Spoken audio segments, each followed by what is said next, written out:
But as we go through this lesson today, this is one of my favorite sermon days, I guess you would say, through the whole year. I enjoy Christmas sermons. I enjoy Easter sermons. I especially enjoy Mother's Day sermons. I enjoy July 4th and Father's Day and things such as that. But there's few things I think show the Christian ethic more so than New Year's. In many ways, New Year's is just a thing on a calendar. It's not real. Life is still the same. We have a new year. I got up this morning and I still got to wear a mask.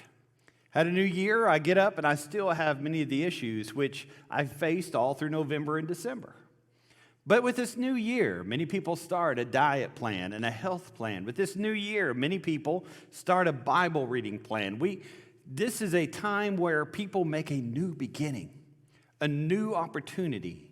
And I think that speaks to Christianity as well as any other religious holiday may speak. And so that's one of the reasons I like this idea of New Year. But as we go into it and explore to it, we see not only ahead, but we take account of what we've covered in the past. And over this last year, there's a lot of regret. Over this last year, there's a lot of disappointment. Over this last year, there's a lot of hurt. Many congregations in our county and counties surrounding have lost a lot of people due to this pandemic. Some people lost several people in just the span of a month. Some people still have much of their leadership out because of the pandemic, which is going on. And as we look at that, we feel the handprints. We feel the scars, if you will, from that time as we look to this new time. And that's what brings us to John 21. You see, in our world, sometimes we face disappointment. In Job chapter 14, verse 11, Job, in response to the friends which are attacking him, saying that his faith is not strong enough, that if he was good enough, God wouldn't allow things to happen to him. He tells them, his friends, about the universality of disappointment. And he says, listen, man that's born of woman, it's few days, but many, many troubles. And that's true to good people. That's true to bad people. That's true to everyone who is among us. As a matter of fact, it's especially true to Christians. Paul said to Timothy that all who wish to live godly in Christ Jesus, you're going to suffer persecution. You're going to suffer hurt. You're going to have difficult times. And we remember in the difficult times that it will get better. Psalm chapter 30 and verse 5 says, weeping lasts for the morning, but always remember that the morning will come when there will be light. And so as we go through life, we see this hurt, this disappointment, and you see it in so many aspects. Maybe growing up, maybe even today, you had some sports heroes that you really looked up to.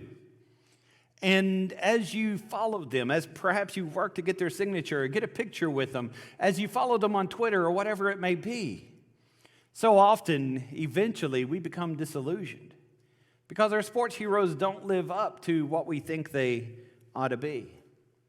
Many people, because of their job, have experienced disillusion, especially during this pandemic.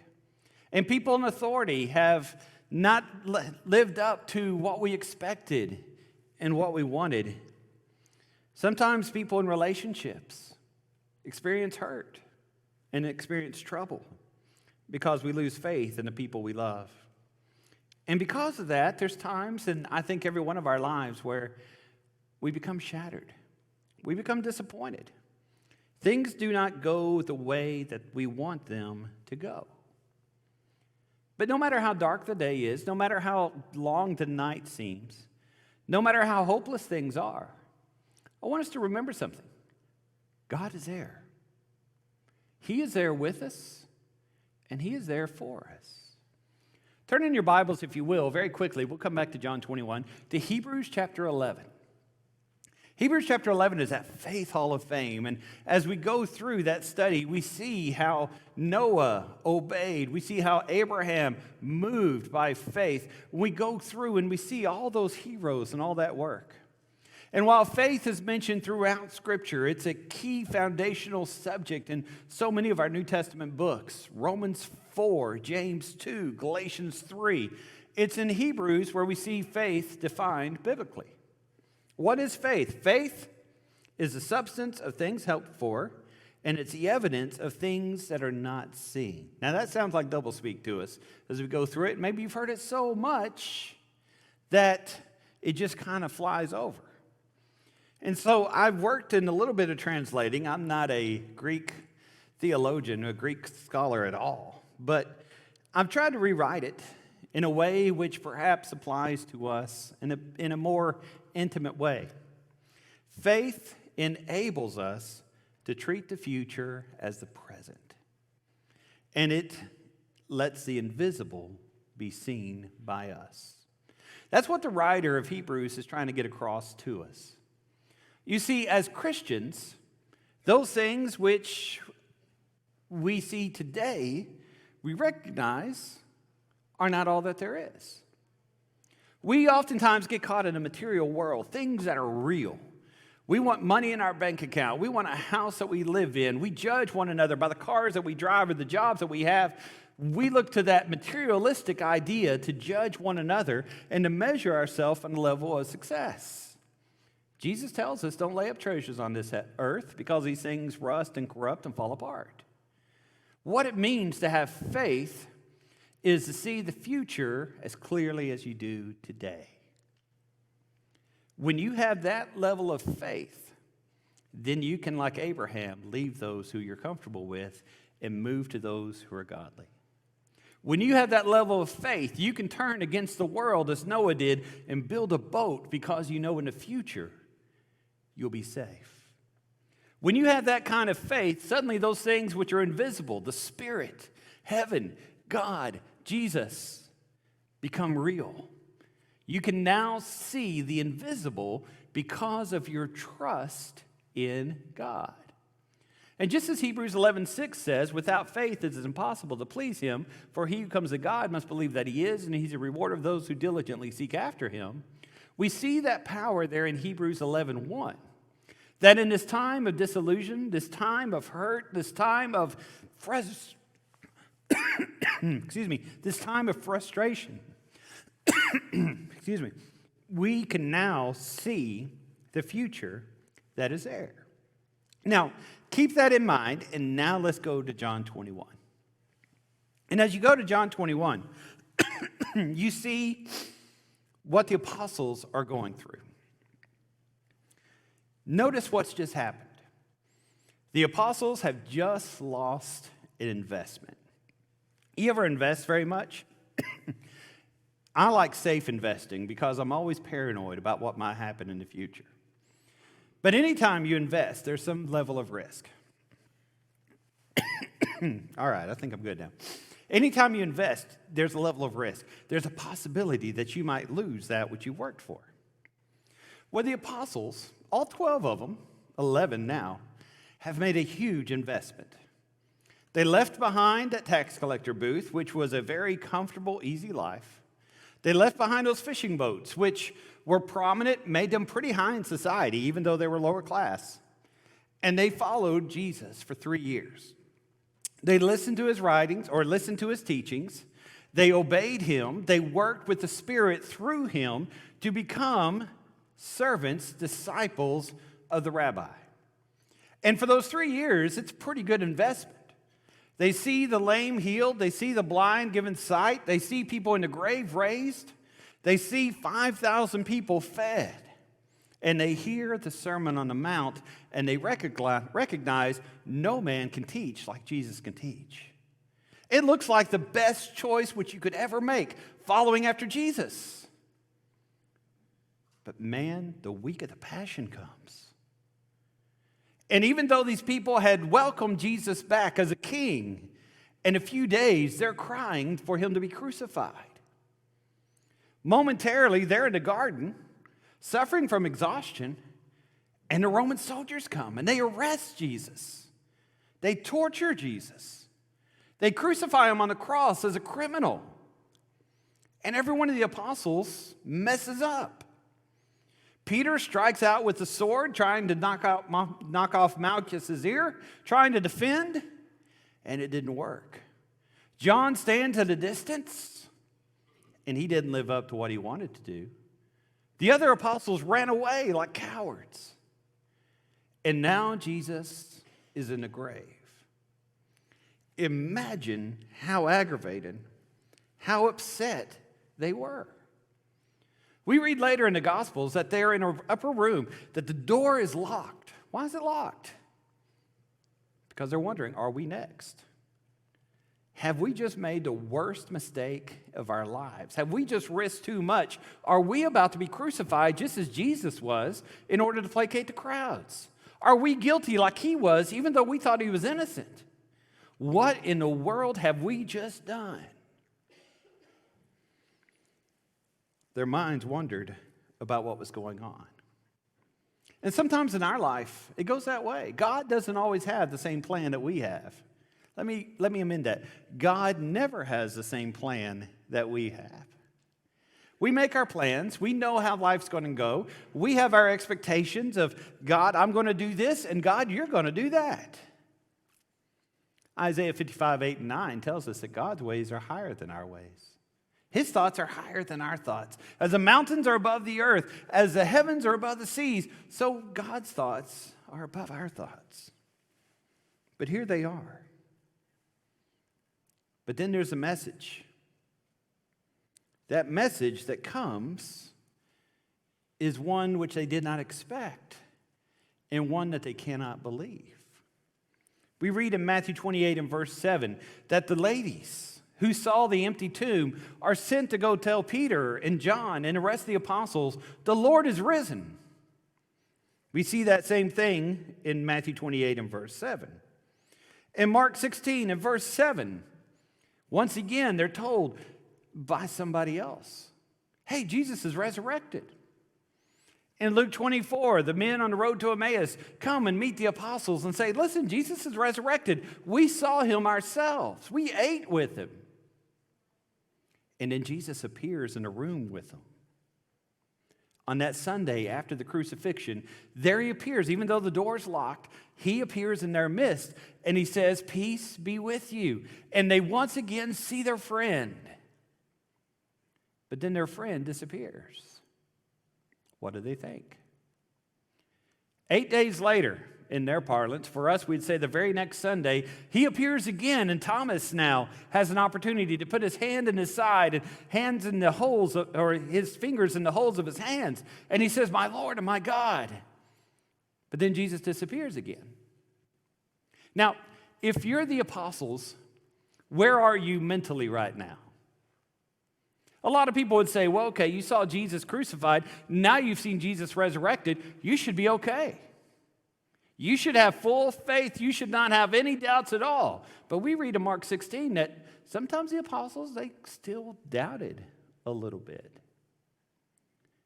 You see, they were still experiencing trauma for what they had in the past.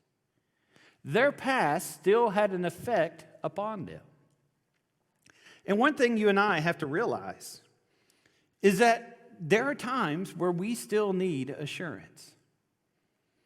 God will help us through the things that we face, but we still experience trauma. We still experience issues from whatever it is we've faced in our past. If you're a child that grew up in a home full of abuse, you can have a healthy marriage by the grace of God. You can raise a healthy family by the grace of God. But you'll still have those fingerprints of abuse in which you've suffered. When you go through a traumatic experience, perhaps the death of a loved one, perhaps a divorce, something like that, you still feel the trauma and you still face the issues of what you've had in the past. And it's not a lack of faith. It's not a lack of being a good Christian. It's not a lack of trust in God. But there are times where we want to go back to the old way. And so notice there in John 21, verse 3, he's seen Jesus twice. He's heard many people respond about an empty tomb. What does Simon Peter say? I'm going to go fishing. I want to go fish. Now, when he says this, it's not like what you and I say when we say, man, it's Saturday, or I got a day off, I'm going to go to Kentucky Lake, catch me a bass, catch me some crappie. That's not what Peter's saying. Peter's gone back to muscle memory. Perhaps you played sports in high school or college, and if you did, you recognize the importance of muscle memory. A baseball player will work on his swing over and over and over to get it at the exact angle. A pitcher will work on his pitch, his motion that he has, because he needs to have it in the exact right way. Why? Because in the stress of a moment, because in the chaos of life, we go back to what's comfortable. And that's why when these ball players are in the World Series, they're able to swing. Are they under pressure? Yes. Is the crowd affecting them? Yes. But they've done this swing 1,000,000 times, and they know exactly what to do when they recognize a pitch, recognize a location. They know when to swing and how to swing. A pitcher knows exactly about the curve or about the fast pitch because he's done it so often. It's muscle memory. What Peter is experiencing here is muscle memory. He remembers being out on that boat fishing. There wasn't a time of doubt. There wasn't really a time of stress. It was something he did naturally, something that he did well, and something that he was proud of himself in doing.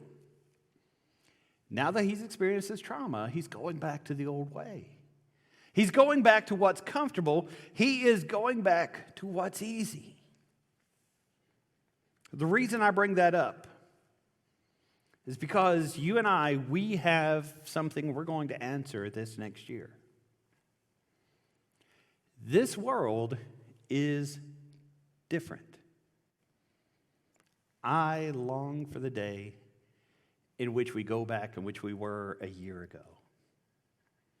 A year ago, we did the Lord's Supper the exact same way. I had it timed out so I could time every sermon because I knew how long it took us to pass out the emblems of the Lord's Supper. A year ago, I got to go visit my favorite people to go see. A year ago, we did church in a certain way. And it was a good way. It was a successful way. We were growing. We were doing well. But no matter how hard we try, the future is going to have some differences. There's still going to be people wearing masks, even when it's not required. There's still going to be people that are not too sure about letting somebody within 6 feet of them, hugging and handshaking and things like that. And that's just the surface level. So a lot of people who have been locked in their houses for a long time. There's a lot of jobs which have learned perhaps they don't need the employees that they had before, or now the workplace is going to look much different. As we look at ourselves as a congregation, our numbers are really good, but we've still lost some people. We still have people who now don't have the same faith in God, now don't have the same habits. Now perhaps, as Peter would say, have gone fishing because that old way was easier and simpler. The question is, who will we be in 2021? When this life has changed, when we have experienced the trauma of the past, and we're in the issue of the present, what will our future look like? For many of us, our faith was composed of showing up at the building 3 times a week. And there was little spiritual instruction and little spiritual practice outside of this building. And if that was what your Christianity was before, when the building is taken away, the question is, what is your faith? What is your relationship with Jesus? What does being a Christian look like? Well, that's the answer that every one of us have to give this year. Are you going to be here every time the doors open now? I hope you are, because that is a reflection of your faith. Have you started a Bible reading program in which you're trying to get through all the scriptures in a year, or you're trying to focus on a certain subject, or you're really trying to focus on a New Testament or a book of the Bible? you need to have God's word planted within your heart. And so, yes, those things are good. Yes, those things are important. Do you pray? Do you spend time in an intimate relationship with the Lord? Or do you spend your life really trying to solve all your problems by yourself? You see, the world looks different. But for many of us, that's going to be a good thing, because it's going to burn off the chaff and show us truly what our relationship with God is. It's going to give us an opportunity to focus on what truly, truly is important. And that's when we begin going through John 21. In John 21, we see where Peter's gone back to muscle memory, but maybe it's not as good as he thought it was, because there's no Facebook pictures of the big bass going on online. They fished the whole night, didn't catch a thing. As a matter of fact, what they were doing is illegal in today's terms. They'd put a torch out by the boat. The fish would come up and they'd catch it with a net. You're not supposed to do that nowadays. But even though they were somewhat cheating, in our world they would be cheating, they didn't catch a thing. Muscle memory was not as good in the present as it was in the past. But Jesus comes and says, drop your nets on the other side, which is the opposite way of what you're supposed to do, away from the torches. And when they did it, John says they caught 153 fish. You could tell John was a fisherman too. They caught so many fish they could barely get the boat back to shore. As a matter of fact, they struggled to keep from sinking. What lesson is that? Don't worship the past, worship the Lord. Don't go back to the muscle memory of what worked in the past, but instead look at the blessings which God has given and take advantage of those blessings and give yourself completely and fully to Him. Don't let your faith be just a habit of what you always grew up doing. Instead, work to look like Jesus today. We continue in John 21, and Peter recognizes that this is Jesus on the shore telling him how to fish. He takes off his outer cloak. He swims. He doesn't walk on the water this time. He swims and gets to his master. But then there's an uncomfortable moment. Peter, do you love me? Yes, Lord, I love you. Then feed my sheep. Peter, do you love me? Yes, Lord, I love you. Feed my lambs. Peter, do you really love me? Yes, Lord, I'm hurt. I love you. Then feed my sheep. You see, Peter is restored. And God will do that today. If you go through trauma, if you've gone through hurt this last year, if you are enduring grief, some of that will always be there. But through the difficult work, there's reconstruction by Jesus. Some of us are scarred by sins of past days. And while some of those scars will remain, God's grace is sufficient. God's grace is powerful. And God will bring us back. We see that God gives us purpose. In Mark 16, 15 and 16, Jesus tells these apostles who had just failed 40 days earlier. He says, I want you to go and preach the gospel to every creature. He who believes and is baptized shall be saved. He who does not believe shall be condemned. Now, a Bible study opportunity. Once again, we don't have time necessarily to go through it. But if you're looking for something to study in the Bible, we get caught up in the doctrinal issue of Mark 16:16. He who believes and is baptized shall be saved. He who does not believe or disbelieves, shall be condemned. What Mark is doing there is he is showing us the progress of a disciple. Yes, doctrinally, you must be baptized for remission of sins. Absolutely.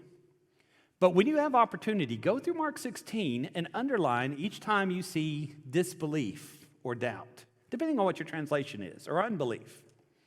What Mark is talking about is the progression of these apostles. Sometimes they disbelieve, sometimes others disbelieve, sometimes everyone disbelieves.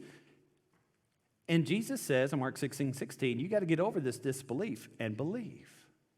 And at that point, you're baptized. At that point, you're an apostle. That's a little bit on the side there.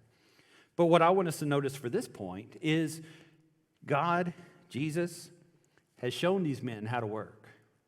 He has restored them to where they need to be, and then he puts them here for a reason. The Lord has accomplished great things through you. That's why you're here. The Lord has been able to restore those who are broken, and the Lord today gives us purpose. And so the question as we close is, what is Jesus going to accomplish through you? Give yourself completely to Jesus. Don't just make Christianity a habit. Show God in whatever it is that you do. Pray to God every single day this year to give you a soul. Not just your soul, but someone else. Don't go to heaven alone. Make it your work, whether it's your husband or wife, whether it's a child, whether it's a friend at work. Pray to God for opportunity. Pray to God for wisdom and what to say. Pray to God that you can bring someone else to heaven.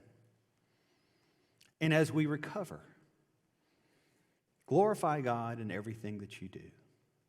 Be the best spouse that you can be. Be the best parent. Be the best child. Be a person who at work shows the grace, shows the power, shows the resilience of God in everything that you do.